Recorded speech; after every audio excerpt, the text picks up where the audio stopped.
अमिताभ बच्चनचं युग सुरू झालं. यशाच्या एक एक एक एक पायऱ्या तो पुढे पुढे जात राहिला. आता कुठे यशाची चव चाकतोय, तोच कुलीच्या सेटवर अपघात झाला, पोटात सुरा खुपसला गेला आणि अमिताभ रुग्णशय्येवरनं मृत्यूशय्येकडे वळाला.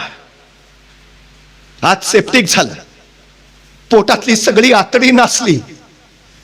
ऑपरेशन करताना चिमटा आत घातला आणि त्याच्यात आतडं धरायला गेलं तर आतडं तुटून वर यायचं.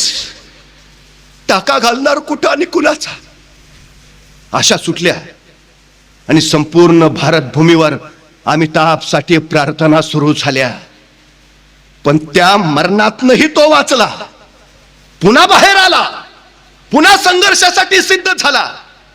चित्रपटाचा शूटिंग करताना सेटवर अपघात झालाय, जीवावर बेतलाय. आता परत तिकडे वळणार नाही, तो परत वळाला.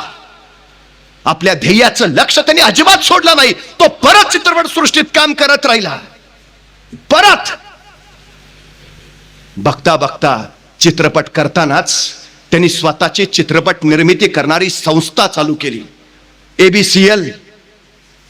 आणि दुर्दैव काही दिवसातच ही त्याची स्वतःची ABCL नावाची निर्मिती संस्था दिवाळखोरीत निघाली, बुडाली. अमिताभ बच्चनकडे होतं नव्हतं तेवढं सगळं गेलं, कंगाल झाला, पुरता कंगाल. नियतीनं परत शून्य करून ठेवलं. हातात काम नाही, खिशात पैसा नाही. नोकरांकडनं उसने पैसे घेऊन दिवस काढले अमिताभ बच्चनने. एके दिवशी यश चोपडा नावाच्या दिग्दर्शकांना भेटायला गेला. यजींच्या पुढ्यात उभा राहिला आणि यजींना सांगितलं, Yaji, I am broken, I need a job. मला कामाची गरज आहे यजी. यजींच्या डोळ्यात पाणी तरळलं. यजी पुढे चाले, अमिताभला कडकडून मिठी मारली आणि त्याच्या पाठीवर थोपटत म्हणाले, मी उद्याच तुझ्यासाठी नवा चित्रपट सुरू करतोय. आणि दुसऱ्या दिवशी यश चोपडाने चित्रपट चालू केला.